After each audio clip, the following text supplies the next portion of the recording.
I would argue that this is the single worst thing that's happened to him in the 23 years since he took power.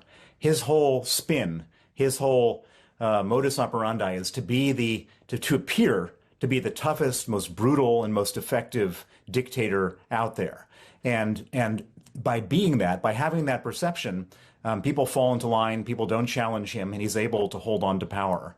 It's like being in the prison yard. He's got to be the most vicious, toughest prisoner with a shank. And what happened this last weekend is you have a new guy show up who's even more vicious, and everybody was sort of falling into line with his as he rode his convoy into Rostov and Voronezh and other places. And the reason why this is so bad for Putin is that if his image of being a strongman has been shattered, then other people will have a go at him. And Russia's a big place. There's a lot of money involved, and there's a lot of people that would like to have power and get that money. And now that's sort of the door is wide open, and it will only close if Putin can somehow recreate that image, to reassert his authority, and to become even more brutal. And so I would say that there is a purge coming of monumental proportions in order for Putin to try to show his teeth to the Russian people. I want to pick you up on that point, because the only Russian opposition leader who was capable of organizing anti-Putin protests is Mr. Navalny, who we know is now in jail and is sitting on an extension of that jail time. There are no actual visible signs that some of the top brass that surrounds Putin are beginning to break away from him. So where do you think the next catalyst is going to come from? Essentially, they've exiled Brezhnev now to Belarus. Well, there's no saying where it comes from. I don't think anyone would have predicted, a month ago that some bloodthirsty military mercenary was going to be marching in and taking over stuff.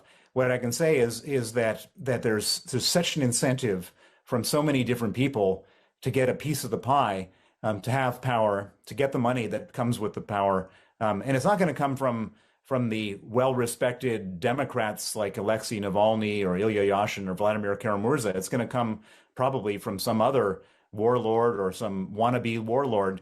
And there's a lot of these people floating around out there. And so effectively, Putin has no idea where it's going to come from. And he's got to be paranoid beyond belief right now.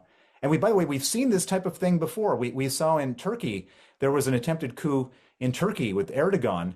And he just went crazy afterwards, arresting everybody in sight who he thought was disloyal. And I'm sure that's going to happen in Russia next.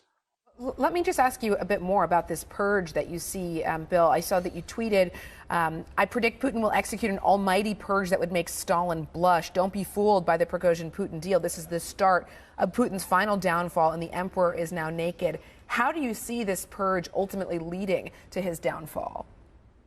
Well, I mean, so if he's successful in the purge, his downfall won't happen. So what he has to do is he's got to show everybody he's just, you can't mess with Putin. He's the most powerful, dangerous, ruthless person around.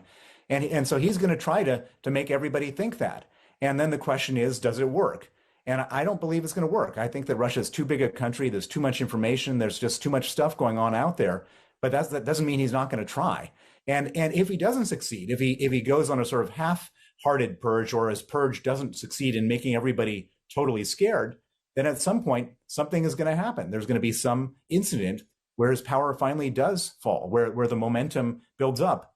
Imagine that you're looking at all this as one of his enemies, and he's got many in Russia, and you're saying, well, the Prigozhin didn't succeed because he did these things wrong. We're not going to do these things wrong, and we're going to have another go. There's going to be a lot of people thinking that kind of thought right now.